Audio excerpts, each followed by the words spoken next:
Good evening, dear students. Welcome to the English Canvas. So, today we begin exploring one of the most profound compositions in English literature, In Memoriam AHH by Alfred Lord Tennyson. This is a poem that doesn't mourn loss but also contemplates faith, doubt, science, nature, and the human condition.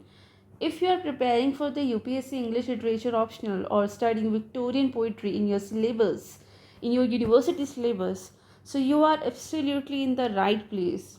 Before we dive in, don't forget to like, share, or subscribe to the channel. Your support helps us to keep this classroom growing and glowing. So, let's begin the class.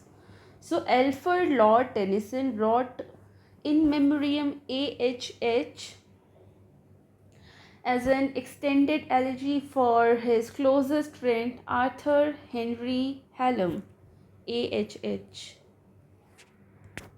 who died suddenly in 1833 at the very young age of 22. So Hallam was not just Tennyson's best friend but also his sister Emily's fiance. The grief Tennyson experienced was earth shattering, and he spent 17 years composing this poem. इस poem को लिखने में almost 17 years लगे थे, and it was finally published in 1850. 1850 में ये poem publish हुई थी. The same year he was appointed as the poet laureate of England. So In Memoriam consists of 131 lyric sections written in the iambic tetrameter quatrains following a strict ABBA rhyme scheme. इसकी सारी जितनी भी poems हैं इस पर यही scheme है, जैसे कि यही लव, फेस, रेस, प्रूव. सो ABBA, शेड, ब्रूट, फूट, मीट, ABBA. सो ये पूरा इसी राइमिंग पैटर्न में है ये poem. So this poem is now known as in the Memoriam, right? And the poem is not linear; it's a meditative, spiraling through stages of sorrow, despair, and spiritual questioning, with hope and renewed faith. And it also mirrors the tension of the Victorian age between science and religion, faith and doubt, emotion and intellect, right? क्योंकि Victorian era एक ऐसा era है जहाँ पर science और religion इसके बीच का conflict हमने देखा जाता है. इसमें फेथ और डाउट का कॉन्फ्लिक्ट है. यहाँ पर इमोशंस और इंटेलेक्ट, इन दोनों का कंपैरिजन इन पोएम्स में विक्टोरियन एरा में देखा जाता है. So Tennyson reflects on evolutionary ideas. This is well before Darwin's Origin of Species was published, and the struggle to maintain belief in God in a time of increasing scientific discovery. देखिए scientific discovery का सबसे बड़ा impact ये है कि ये जो faith in God है इसको इसने शैटर किया है. ऑब्वियसली अगर हम खुद भी देखें तो हम, जैसे बारिश होती है तो हम कहते हैं ना कि भगवान हमें बारिश दे रही है, भगवान हमसे खुश है इसलिए हमें बारिश दे रहे हैं. और अगर बहुत गुस्सा है तो बहुत एक्सट्रीम लेवल पे बारिश दे रहे हैं. लेकिन जो साइंस पढ़ते हैं वो या जिन्होंने खोज की उन्होंने ये भी पता लगाया कि बारिश होने का एक रीज़न है. तो साइंस ने भगवान के ऊपर जो हमारा फेथ है उसको कहीं ना कहीं बहुत ज़्यादा शेटर किया है, उस पर इम्पैक्ट डाला है. सो the struggle to maintain belief in God in a time of increasing scientific discovery is very important here. The permanence of grief and the hope of in eventual spiritual reunion is there. So the poem can also be read as a spiritual pilgrimage where the poet Alfred Lord Tennyson journeys from the darkness of mourning to the light of faith and acceptance. So अगर हम इस poem की बात करें इन memoriam AHH, तो ये क्या है जो इस पोएम को बहुत यूनिक बनाता है. So this poem is actually intensely personal yet it speaks to universal emotions, right. It's not just about one individual's death. वैसे तो देखा जाए तो ये एक इंडिविजुअल की डेथ के ऊपर है, लेकिन ये सिर्फ उसके बारे में नहीं है. This poem is about the Victorian soul grappling with modernity, right? It laid the groundwork for the future psychological and existential poetry. So अब हम इस पोएम का लाइन बाय लाइन एक्सप्लेनेशन देखेंगे and we will discuss the prologue and then proceed section by section, right? So if you have your text ready, keep it with you, and if you don't, no worries, we will read and explain everything here, right?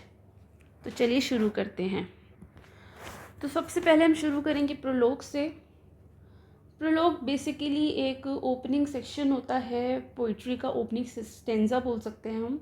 ये epics में use होता है, prologue, epilogue, इस तरह की चीज़ें. तो चलिए शुरू करते हैं. Strong son of God.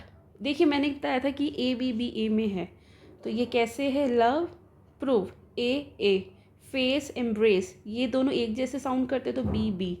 ठीक है, इस तरह से सारी पोएम है. जैसे कि dust, just, why, die, divine, thine, thou, how, day, they, be, thee. इस तरह से सारी ही पोएम है, तो मैं बार बार नहीं बता पाऊँगी. अब हम पोएम की डेप्थ में ध्यान देते हैं.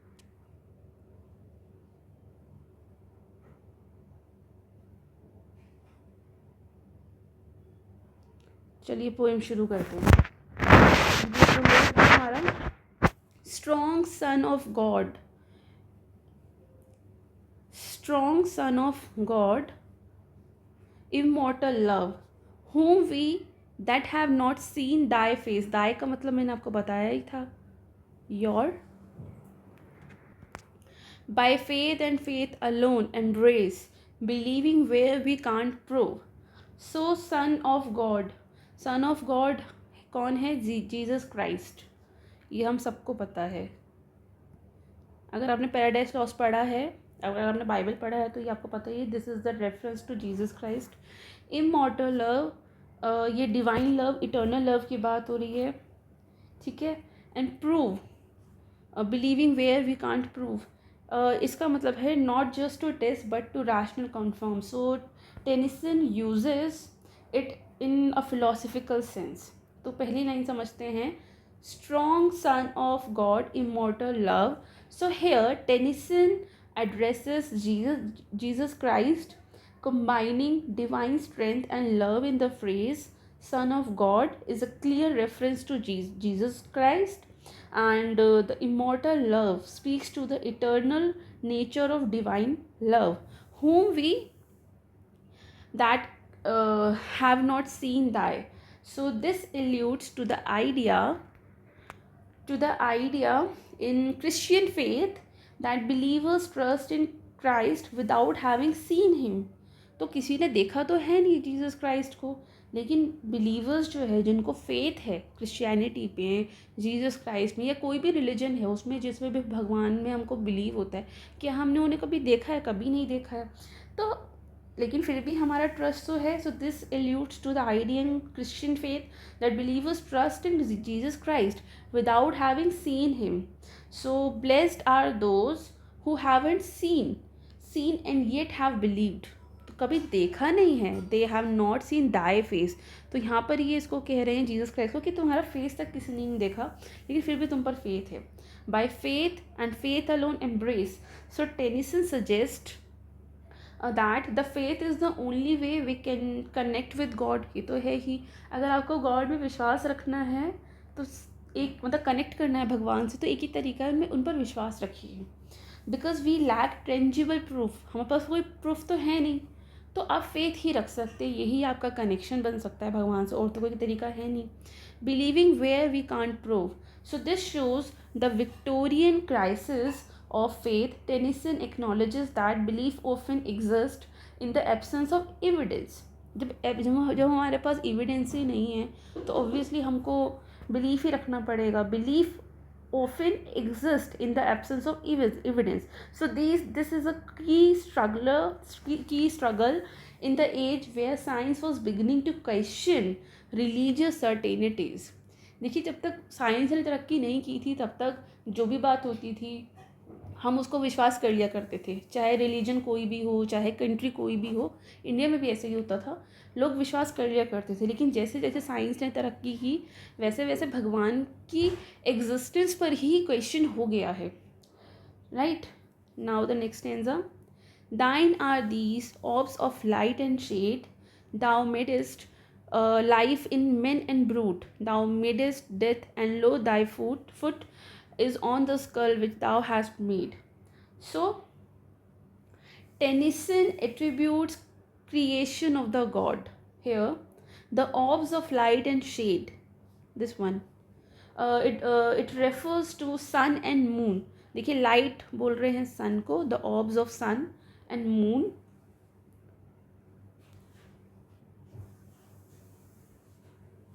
सन एंड मून, और परहैप्स डे एंड नाइट। ये तो सन और मून, जैसे लाइट कब आती है, जब सन होता है, और जब रात हो जाती है तब मून होता है, मतलब शेड आ जाती है। तो डे और लाइट को रिप्रेजेंट करता है ये, light and shade, sun and moon, right.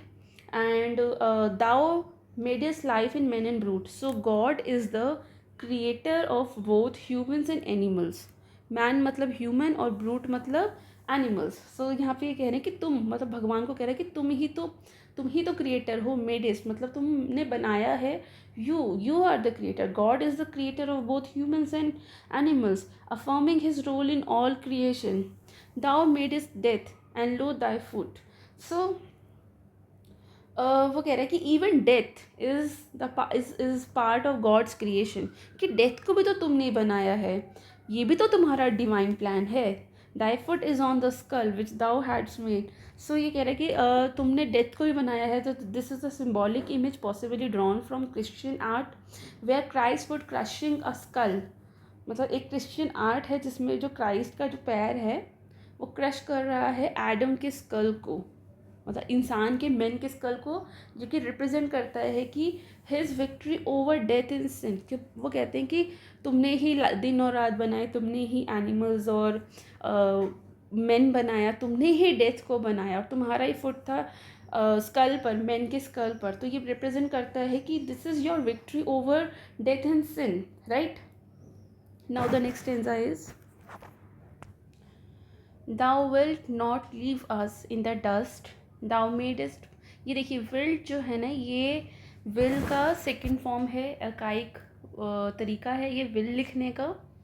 Will, इसका मतलब विल होता है, और ये इसका मतलब होता है दाओ, मतलब योर। सो दाओ मेडेस्ट यानी कि made man, he knows not why, he thinks he was not made to die, and thou has made, ye has made him, thou art just। So first line जो है ये, thou wilt not leave us in the dust, यहाँ पर Tennyson actually expresses the hope in divine justice. This is a statement of faith in life after death, or at least divine purpose. Thou madest men, he knows not why. It means humans are confused about their purpose. A philosophical line, this is a philosophical line which is showing existential uncertainty. He thinks he was not made to die. So there is an innate human feeling that life should continue, hinting at the idea of the soul and eternity, right? And thou hast made him, thou art just. So despite doubt, Tennyson affirms that God is just, reinforcing his struggles yet hopeful faith, right? Next stanza. Thou seemest human and divine. So this line represents Christ as both and as God and man. तो Christ को यहाँ पर represent किया है as both God and man, is the ultimate example of divine compassion and human experience. The highest and holiest manhood thou. So Jesus Christ represents the ideal of manhood and blending purity and strength. तो holiest है यहाँ पर Jesus Christ को बोला गया है कि वो रिप्रेजेंट करते हैं the ideal of manhood, blending which is a pure mixture of purity and strength, right? Our wills are ours, we know not how. So this reflects the paradox of free will. यहाँ free will की बात हो रही है, so we possess it and but don't understand it. Our wills are ours to make them thine. So this is the ultimate moral act, is to surrender free will to God, aligning human intentions with divine purpose. Now the next stanza: our little system have their day, they have their day cease to be. They are but broken lights of thee, and thou, O Lord, art more than they. So our little systems refers to human philosophies, sciences, and religion. They have their day, refer and cease to be. It means these man-made ideas, जो man-made ideas हैं, they are temporary. They are temporary, not internal. Broken lights of thee. So even these systems reflect only partial truth of God. And thou, O Lord, art more than they. So this is about God is beyond all human comprehension or conceptual framework. So this is about human philosophies, sciences, and religions. The philosophies, the sciences, and the religion, these are man-made ideas, and these ideas are temporary, not eternal. We have but faith, we can't know. For knowledge is of things we see, and yet we see it comes from thee. A beam in darkness, let it grow. सो जो ये पहली line है, we have but faith we can't know, so it means for knowledge is of things we see and yet actually this is a key theme of the prologue. ये की theme है prologue की, because it represents there is a limit of knowledge and necessity of faith. की knowledge है कितनी भी हो, लेकिन फिर भी उसकी एक लिमिट है, और जो फेथ है हमें उसकी ज़रूरत भी है. So there is a necessity of faith. We can't know. It means spiritual truths can't be proven empirically. मतलब जो spiritual truths है वो सिर्फ माने जाते हैं, उन पर सिर्फ हमारा faith हो सकता है, उसका कोई evidence तो नहीं है. ठीक है, so we can't know. It means spiritual truths can't be proven empirically. And yet we trust it comes from thee. Thee का मतलब होता है you. So this is the intuition of faith is still from God, right? And a big beam in darkness, let it grow. It means faith is like a ray of hope. एक जो faith होता है ना, वो dark world of doubt में एक आशा की किरण है. द फेथ जो डार्कनेस है ना, उसकी जो बीम है वो एक आशा की किरण है. लेट इट ग्रो, उसको बढ़ने दो. ठीक है, सो faith is like a ray of hope in a dark world of doubt. So Tennyson prays that it may grow stronger. कि जो फेथ की ये जो बीम है डार्क वर्ल्ड में, इसको बढ़ने देना चाहिए, right? Now the next stanza is, ये थोड़ा सा मिस है, मैं इसको लिख देती हूँ यहाँ. सो लाइन्स ये है: let knowledge grow from more to more, but more of reverence is us dwell, that mind and soul according well may make one music as before. So Tennyson acknowledges scientific progress. Let knowledge grow. तो यहाँ पर इस phrase से Tennyson acknowledge कर रहा है scientific progress को, but वो कह रहा है कि जो नॉलेज है वो बढ़े और ज़्यादा बढ़े. मतलब let knowledge grow from more to more, ज़्यादा से ज़्यादा बढ़े जो नॉलेज है, मतलब साइंटिफिक डिस्कवरीज है वो और ज़्यादा हो. But more of reverence is us dwell, but calls for the equal growth is reverence. कि जो इक्वल ग्रोथ है उसकी रेवरेंस है, मतलब रेवरेंस में होनी चाहिए.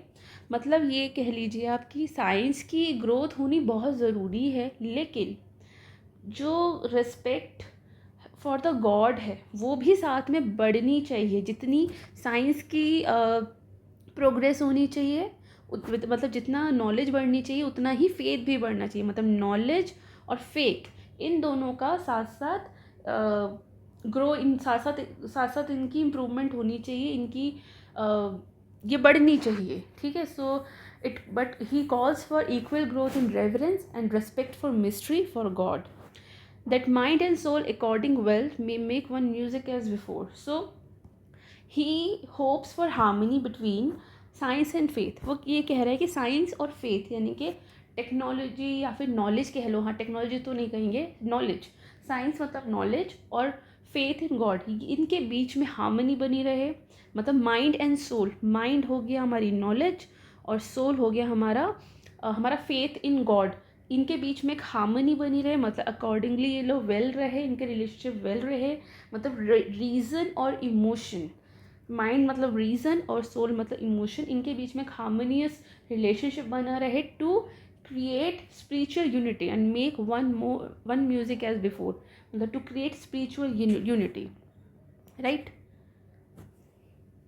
Now the next line is, but vaster we are fools and slight, we mock thee when we don't fear, but help thy foolish ones to bear, help thy vain worlds to bear thy light. So but vaster का मतलब है actually Tennyson breaks off his previous thought to acknowledge that God's nature is infinitely greater, vaster, right? So God's nature is infinitely greater than human comprehension. We are fools and slight.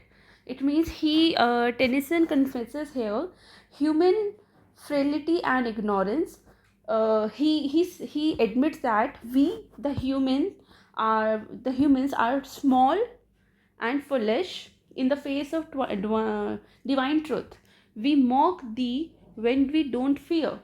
तो ये कहता है कि he confessed that when humans live without reverence or fear of God, कि जब इंसान बिना भगवान के डर के रहता है, so they often mock God's greatness unknowingly. मतलब जब उसे भगवान का डर नहीं होता तो वो भगवान का मजाक उड़ाता है, because he doesn't know about God's reverence. और when he lives without a fear of God, so he mocks the greatness of God unknowingly, right?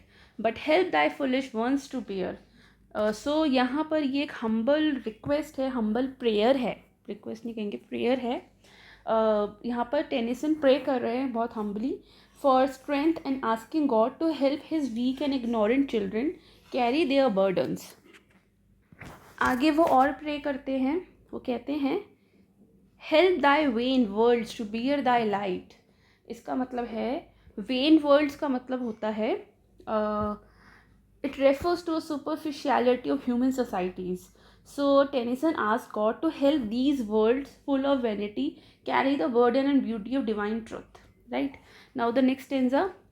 Forgive that what seemed my sins in me, what seemed my words since I began. For merit lives from man to man, and not from man, O Lord, to thee. So पहली line में ये कह रहे हैं forgive what seemed my sin in me. So Tennyson asked forgiveness not just for sins, but for what seemed to be sin, even if it was only perceived as wrong. What seemed my worst since I began. Here Tennyson also asked for forgiveness for prideness in his achievements, or what seemed like merit in the world's eyes. For merit lives from man to man. So here human praise is subjective and inconsistent. It passes from person to person, right? From man to man, and not from man or Lord to thee. So true spiritual value is not based on human judgment, only God's evaluation matters here, right? Now the next stanza is, for my grief for one removed, thy creature whom I found so fair, I trust he lives in thee, and there I find him worthier to be loved. So forgive my grief for one removed. It means Tennyson mourns Arthur Hallam. यहाँ पर ये अपने दोस्त Arthur हालम को याद करके अपना दुख जता रहा है, अपना ग्रीफ जता रहा है, अपना ग्रीफ जो है वो यहाँ पर रिप्रेजेंट कर रहे हैं. हु हैज़ बीन रिमूव्ड मतलब है कि ही हैज़ डाइड. जो इनका ये दोस्त है आर्थर हैलम, वो मर चुके हैं. तो he has been removed, he has been died and he seeks forgiveness for his overwhelming grief, कि उसको जो इतना ज़्यादा दुख हो रहा है उसके लिए भी उसको माफ़ किया जाए. मतलब भगवान से वो प्रे कर रहा है कि मुझे भी माफ़ करो, कि मैंने बहुत ज़्यादा, वो मौन कर रहा है इस बात करके उसका दोस्त बहुत जल्दी बहुत कम एज में चला गया. द क्रीचर हुम आई फाउंड सो फेयर, तो वो आर्थर को AHH जो है आर्थर को कह रहा है योर क्रीचर. तो यहाँ पर ये आर्थर की बात हो रही है.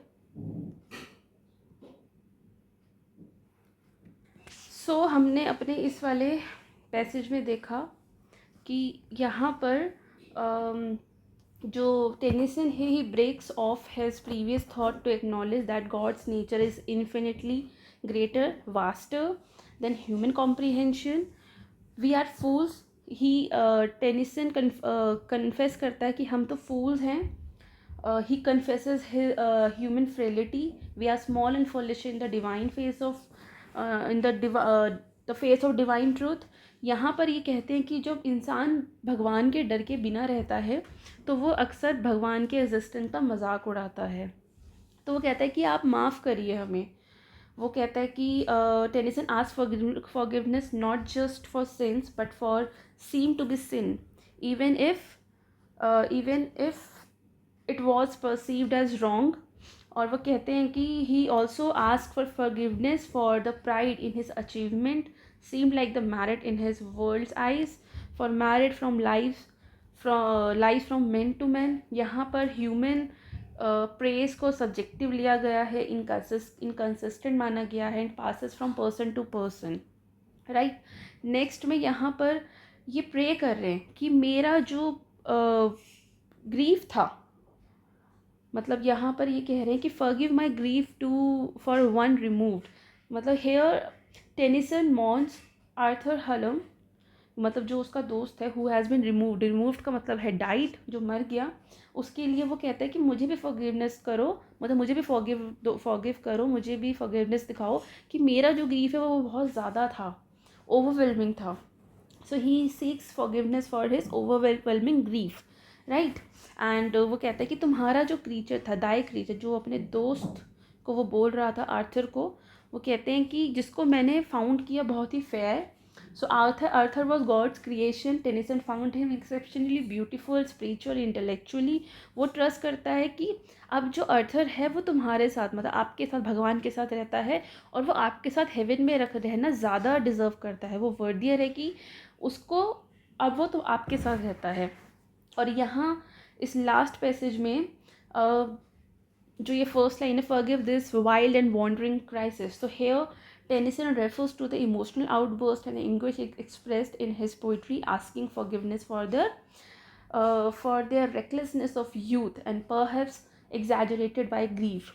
वो कहते हैं कि हमें माफ़ करो, कि he acknowledges that his cries may always not align with spiritual truths and seeks divine pardon for this. और लास्ट लाइन में वो कह रहे हैं कि मेरी ये हम्बल प्रेयर है, फाइनल हम्बल प्रेयर है, जिसमें वो भगवान से प्रे कर रहे हैं कि उसका पेन जो है, अपने दोस्त के जाने पर जो पेन है, कन्फ्यूजन, उसको रिप्लेस करो और उसे ट्रू अंडरस्टैंडिंग दो, विजडम दो, और उसे वाइज बनाओ. So these final lines of the prologue brings together the key spiritual themes of the poem. इसमें कुछ की थीम्स हमको देखने में मिली है, आप लिख लीजिए. जैसे पहली हमें की थीम देखने को मिली है, human weakness versus divine strength. बिल्कुल, जो इंसान का पेन है, कन्फ्यूजन है, इट रिप्रेजेंट्स ह्यूमन वीकनेस, और इसके बदले अगर हम ये सब ना करके हम भगवान में फेथ करें तो ये है डिवाइन स्ट्रेंथ. नेक्स्ट है grief and doubt versus faith and hope. तो यहाँ पर हमने कंपैरिजन देखा है.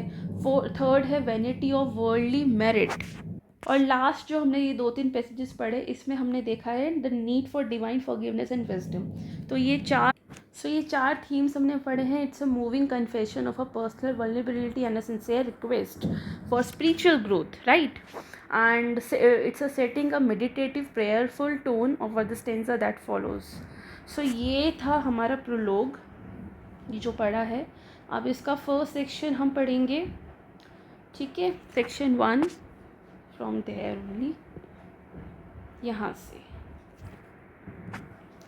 I held it truth with him who sings to one clear harp in diverse tones, that men may rise on stepping stones of their dead selves to higher things. I held it truth. So here the speaker once the speaker once believed or still believes this to be true. So with him who sings to one clear harp in the diverse tones. So these two lines refer to the Roman poet Dante. Dante, whose Divine Comedy is often comedy is often metaphorically called a harp. उसको harp बोला गया है. Playing varied tunes. Varied tunes मतलब divert Toons है. ये जो varied tunes है वो है जॉय की, ग्रीफ एंड रिफ्लेक्शन की. that men may rise on stepping stones of their dead selves to higher things. So these two lines suggest the personal growth comes through letting go of past version of ourselves, rising spirituality and morally through experiences of loss and pain.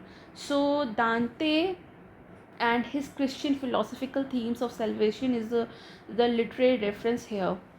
But who shall so forecast the years, and find in loss a gain to match, to reach a hand through time to catch the far of interest of tears. So ये जो पहली line है, but who shall so forecast the years. Here we can see Tennyson wants to express who can predict the future. वही कहना चाहते हैं, but who shall so forecast the years. मतलब ऐसा कौन है जो फ्यूचर को प्रेडिक्ट कर सकता है. एंड क्लेम द प्रेजेंट सोर of result in future gain. मतलब ऐसा कौन है जो ये प्रेडिक्ट कर दे और ये कह दे कि आज जो हमारी लाइफ में सोरो है, जो पेन है, इसका रिजल्ट फ्यूचर में गेन में होगा. ऐसा तो कोई भी नहीं है. Find in loss a gain to match. So is there really a reward great enough to justify loss और reach a hand through time to catch. It means can any one, मतलब this is a question, can anyone look for enough ahead to see how this pain will bring benefit, the far off interest of tears. So this is the metaphor here. This is a metaphor suggesting that grief may pay off in time like interest on an investment, but the speaker doubts it. मतलब यहाँ speaker को doubt है कि ठीक है, आज हम pen झेल रहे हैं, कल को हमें कुछ प्रॉफिट हो सकता है, कल को कुछ हमारे साथ अच्छा हो सकता है, बट गारंटी क्या है? गारंटी तो कोई नहीं. क्या कोई किसी ने फ्यूचर प्रेडिक्ट किया है, या कोई हमें गारंटी दे सकता है कि हमें कुछ लॉस जो आज हमें हुआ है कल को उसमें हमें गेन होगा, या कोई ऐसा है जो मतलब can any one look far enough ahead to see how this pain will bring benefit in future. ऐसा कोई है क्या? या कोई ऐसा है जो ऐसे बता दे हमें कि भाई जो ग्रीफ है that will pay off in time like interest on investment. ऐसा कोई है क्या? ऐसा कोई भी नहीं है. Let love clasp grief with lest both be drowned. Let darkness keep her raven gloss, sweeter to be drunk with loss, to dance with death, to beat the ground. So let love clasp grief. ये it suggests a reconciliation of love and grief. यहाँ पे reconciliation है love and grief का. that they both must come together to avoid emotional drowning. जो emotional drowning होती है उसको avoid करने के लिए लव और ग्रीफ को एक साथ आना ही पड़ेगा, उनको रिकन्सिलिएशन करना ही पड़ेगा. Let darkness keep her raven gloss. So he accept that beauty and darkness of grief without resisting it. Sweeter to be drunk with loss. So at this point the speaker finds more meaning in mourning than denying it, to dance with death or to beat the ground. So this line evokes ritualistic mourning. जो mourn कर रहे हैं, ritualistic mourn कर रहे हैं, this is a surrender to emotional extremes. Then the victor hours should scorn the long result of love and boast. So यहाँ पर ये कह रहे हैं कि then that the victor hours should scorn. So better to grieve deeply than to let time, this is a personification of time, move on and mock your pain. And the long result of love, and the most. So this is a beautiful phrase for deep emotional bonds and year of companionship. Behold the man that loved and lost. So this is a mocking tone, यहाँ पे एक तरह का mocking हो रहा है, mocking tone है ये speaker की, which implies the speaker fears becoming someone pitied and dismissed, but all he was in overzone. सो यहाँ पर ये लाइन सजेस्ट करती है that time strips people of their passions, leaving them exhausted and emotionally empty. So ये जो section 1 हमने पढ़ा है, दिस वन यहाँ से लेकर यहाँ तक, जो सेक्शन 1 पढ़ा है, it explores conflict between faith and doubt. ये पूरा सेक्शन कॉन्फ्लिक्ट है फेथ और डाउट में, होप एंड डिसअपियर में. मैं यहाँ लिख देती हूँ, faith and doubt, hope and despair. ठीक है. And the struggle to find meaning in loss, कि जो भी लॉस हुआ है उसका कोई मीनिंग है भी या नहीं है. So Tennyson reflects on whether the grief can elevate the soul और it merely drowns one in emotional exhaustion. So he leans toward embracing sorrow, recognizing its deep connection to love. Now we'll go to the second section.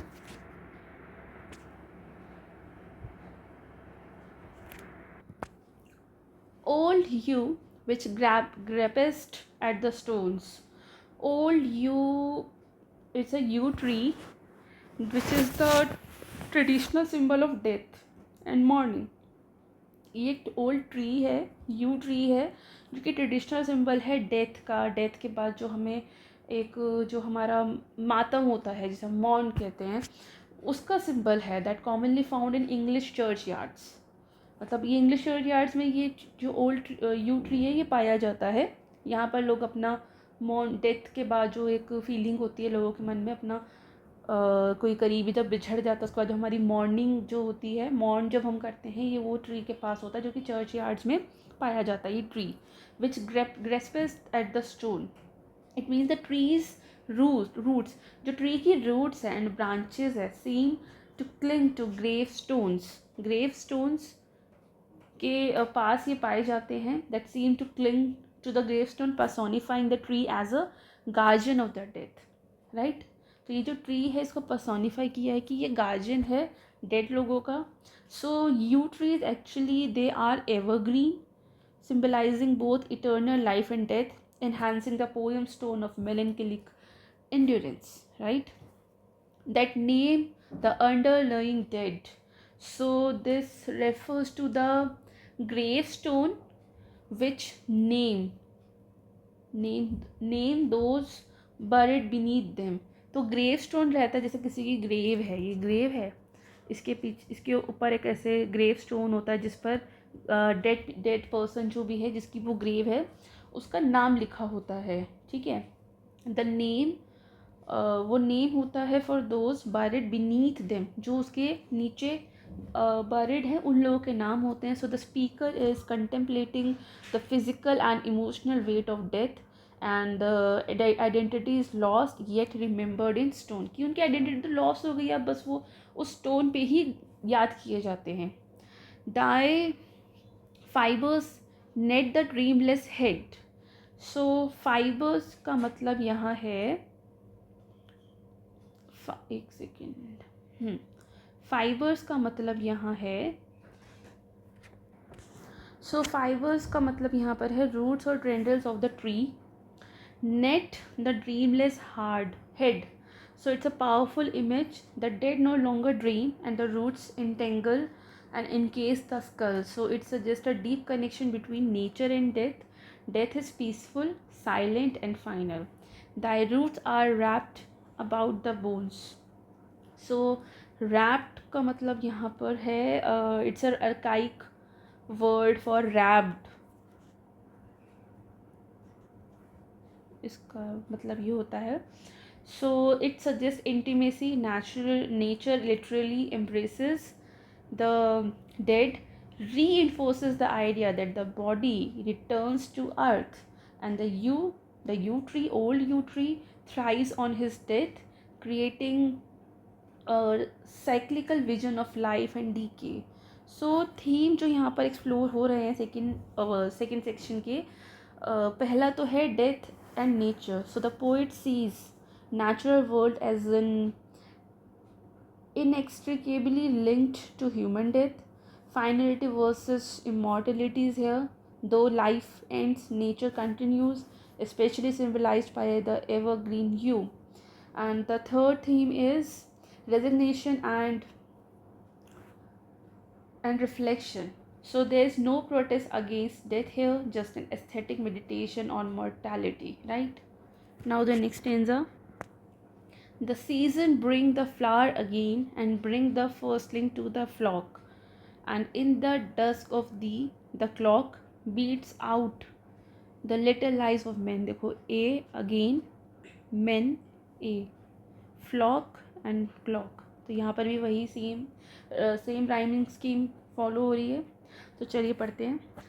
The season brings the flower again. So when the seasons change, life renews itself.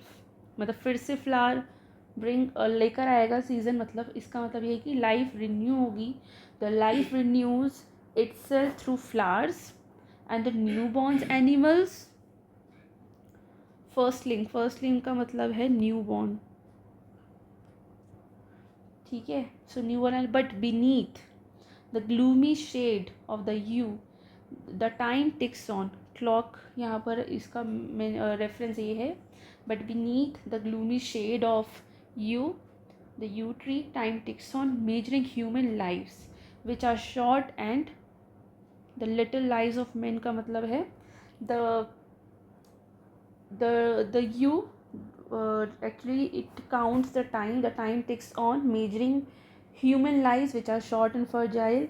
Nature goes on but human life is transient, right? Now the next stanza ये भी incomplete है, इसको मैं लिखती हूँ. So oh not for thee the glow the bloom who change not in any gale, not branding summer suns avail to touch thy 1,000 years of gloom. So the yew tree does not bloom. मतलब जो tree है you tree है वो Bloom नहीं करता, glow नहीं करता. It remains unchanged. Who change not in any game, मतलब it remains unchanged in storms और हार्श सनलाइट. मतलब स्ट्रॉम आ जाए या हार्श सनलाइट हो, वो अनचेंज रहता है वो. Unlike other trees and that blossom, the yew tree is dark, ancient and almost immune to time and change, right? So making it fitting that emblem of death's permanence कि ये जो yew tree है ये इस पर summer sons भी कोई काम नहीं, मतलब समर भी काम नहीं कर रहा, सन भी काम नहीं कर रहा, कभी ये ग्लो नहीं कर रहा, ब्लूम नहीं कर रहा है. मौसम बदले जा रहे हैं लेकिन अभी भी वो वैसा का वैसा इम्यून खड़ा है, उसमें कोई चेंज नहीं आया है. ठीक है. Now the last stanza of section 2. And gazing on the sullen tree, sick for thy stubborn hardihood, I seem to fail from out my blood and grow incorporate into thee. So here the speaker feels envious of the tree's toughness. तो यहाँ पर इस sullen tree से, यानी कि जो old you tree है, इससे स्पीकर को थोड़ी सी एनवियस फील कर रहा है, वो जलन फील कर रहा है कि उस ट्री कितना स्टबर्न है, कितनी टफनेस है उसका, हार्डीहुड है वो. His own grief makes him feel like he is merging with the tree. मतलब उसका जो खुद का दुख है वो इतना ज़्यादा है जैसे वो मर्ज कर रहा है ट्री के साथ. And becoming lifeless and emotionless like it. वो ट्री को इमोशनलेस कह रहा है, लाइफलेस कह रहा है कि वो lifeless as a non living चीज़ होती है, हमेशा एक जैसी रहती है. ऐसी ट्री भी इमोशनलेस है, लाइफलेस है, इसमें कोई चेंज ही नहीं आया. So this is a moment of deep despair and if he wants to escape feeling all together, right. So in the section 2, इस सेक्शन 2 में Tennyson reflects on grief and death through the symbol of a yew tree growing in a churchyard. The tree, which is ancient and unchanging, has its roots entwined with the dead buried beneath it. So this image shows suggests how death and nature are interconnected, yet nature remains untouched by emotional turmoils of human. So Tennyson contrasts the cyclical vitality of seasons, flowers blooming, lambs being born, with the cold permanence of the yew, which doesn't participate in any such renewal. So the poet is both awed and saddened by the tree's stoic endurance. In his grief, he feels himself turning cold like the tree, losing the ability to feel or hope. So he then personifies sorrow as a priestess of the death, whispering nihilistic thoughts about blindness and emptiness of the universe. By the end of the section, Tennyson struggles with the question, should he accept the sorrow as a part of life's design, or should he reject it before it consumed his mind? So the section ends with this unresolved tension between grief and endurance. अब पढ़ते हैं third section. O sorrow, cruel fellowship, O priestess in the vaults of death, O sweet and bitter in a breath, what whispers from thy lying lips. So here the poet addresses sorrow directly, calling it cruel fellowship, meaning grief has become an unwelcome companion. He compares sorrow to a priestess in the tombs, giving it a ritualistic, almost sacred quality tied to death. So sorrow is both sweet and bitter. वो दोनों कह रहा है उसको. Bitter sweet कह रहा है sorrow को, because it is tied to deep love for Hallam, but also causes intense pain. He calls it wild. So it presides over death like a high priestess in the tomb or crypt. So it shows the ritualistic power of grief. It both binds and haunts the mourner. What whispers from the lying lips? यहाँ पर speaker question कर रहा है about the truth of what sorrow tells him. He suggests that sorrow deceives, perhaps tempting the mind into hopelessness or nihilism. Nihilism होता है a loss of meaning. The stars, she whispers, blindly run. A web is woven across the sky.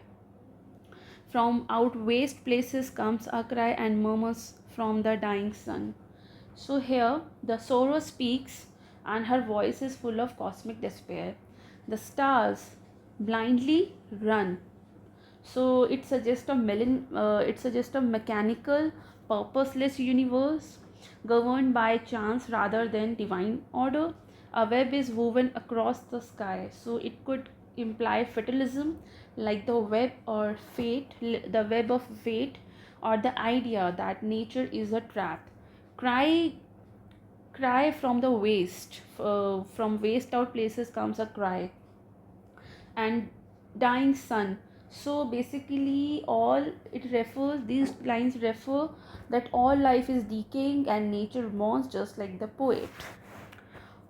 And all the phantom nature stands with all the music in her tone, a hollow echo of my own, a hollow form with empty hands. So nature is phantom. Phantom का मतलब हो गया unreal, empty, just an illusion. The beauty of nature, music in her tone. So the music in her tone, so this represents the beauty of nature is just an echo of human sorrow, not a comfort. The nature becomes hollow and indifferent, unable to give real solace of meaning, right? A hollow form with empty hands. And shall I take a thing so blind, embrace her as my natural good, or crush her like a vice of blood upon the threshold of the mind? So यहाँ पर the poet reflects that पहली line से ये बोल रहा है कि should I accept this hopeless vision of the world, this blind and empty nature as truth, कि मतलब इसी को ही मैं सच मान लूँ. ये hopelessness जो है, hopeless विजन है वर्ल्ड का, दिस ब्लाइंड एम्प्टी नेचर, इसको मैं सच मान लूँ. और शुड आई, और मतलब मैं इसको एम्ब्रेस कर लूँ, नेचर को embrace her as my natural good, और should I reject it violently, या मैं इसको क्रश करूँ, मतलब मैं इसको रिजेक्ट करूँ violently, like crushing something dangerous or toxic. कुछ dangerous चीज़ को जैसे हम मार देते हैं, crush कर देते हैं, ऐसे मैं इसको कर दूँ. Like a vice of blood. A vice of blood possibly refers to something instinctively harmful, right? Maybe a metaphor for nihilistic despair. Upon the threshold of the mind, this refers to the border between the reason and madness, or the hope and despair. So this section 4 represent the sorrow is personified as a dark prophetess, the dark priestess, offering a nihilistic vision of the universe, which are blind, mechanical, devoid of meaning. The poet wrestles with whether to accept this bleak philosophy or resist it with faith and inner strength. So, this philosophical dilemma forms the core of a memoriam between science driven doubt and spiritual hope. Right? Now, the next stanza is next section. ये fourth section है. To sleep I give my powers away, my will is bonds meant to the dark.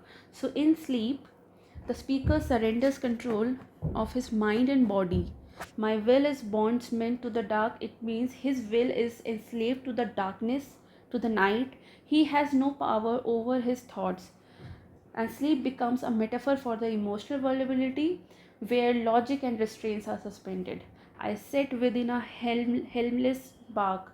Helmless bark ये एक छोटा सा boat होता है without a rudder और हेल्मलेस bark है ये.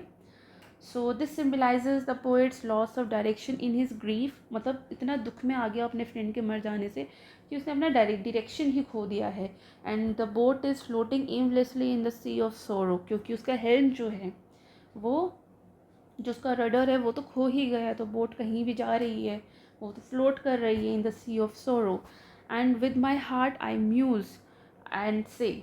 So the poet has an inner conversation with his own heart.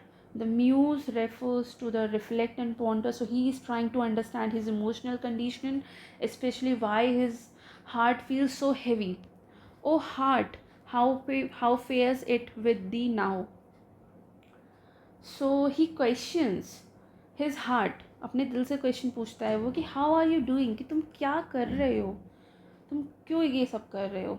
Thou shouldest frail from thy desire, who scarcely darest to inquire what is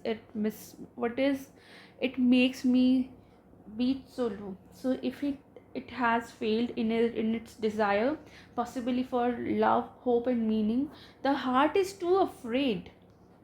heart तो खुद इतना डरा हुआ even to question the cause of it sadness, कि वो ये question पूछने से भी डरता है कि उसको इतना दुखी है क्यों. It just suffer silently, beat so low, refers his heart is both emotionally low and perhaps physically weak from grief. Right. So something it is which thou hast lost, some pleasures from thine early years. So he identifies loss as the cause of his sorrow, possibly a reference to his friendship with Arthur Hallam, or more generally to the loss of youthful joy or idealism.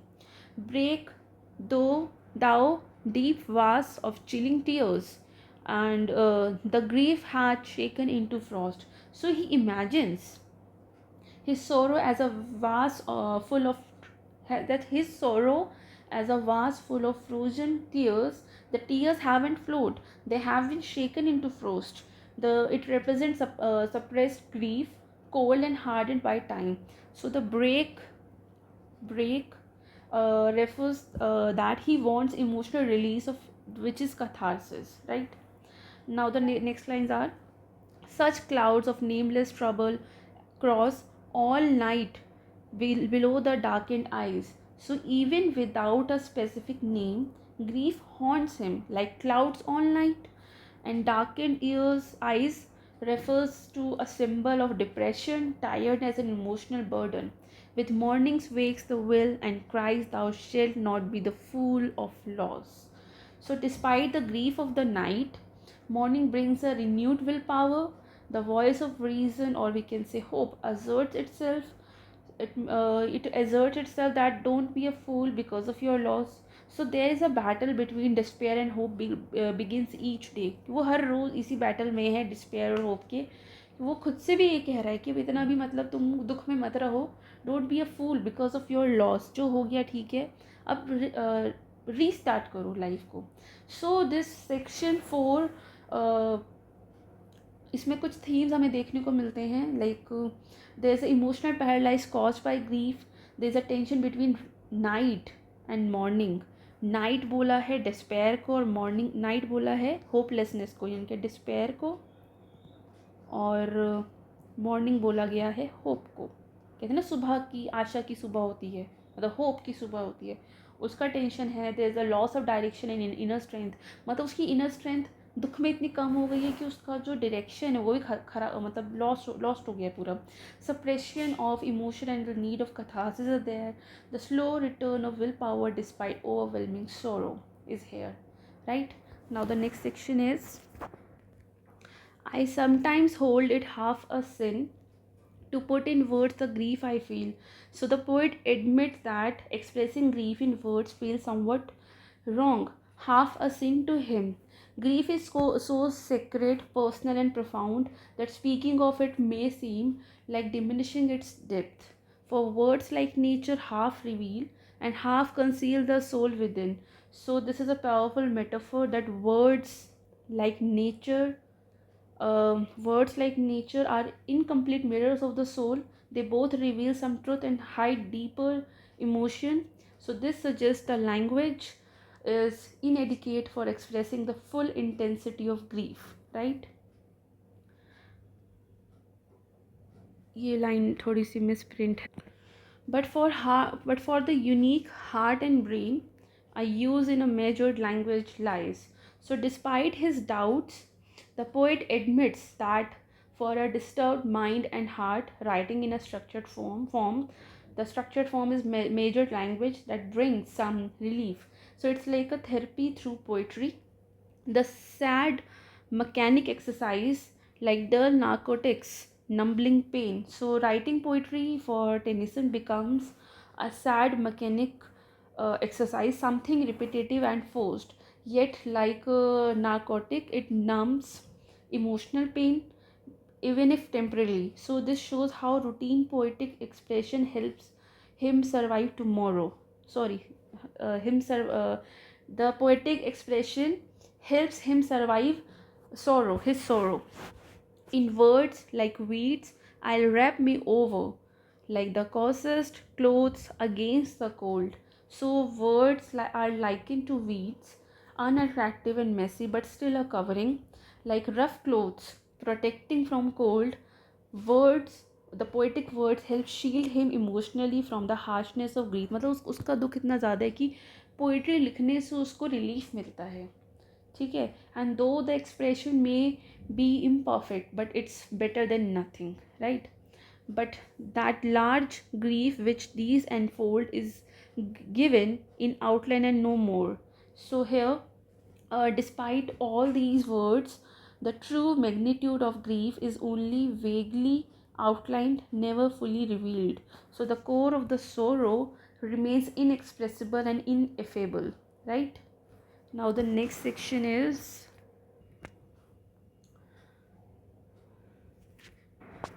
Um, today's class has indeed been a long and enriching one, so I think we should stop here. We should pause our class here. We explored some of the most profound and heartfelt stanzas from In Memoriam AHH by Alfred Lord Tennyson, delving deep into grief, memory, and poetic expression. So let's pause our journey here for today. Remember, understanding such emotional and philosophical poetry takes time, and you have done wonderfully so far. So in the next session we will continue exploring more sections of the poem with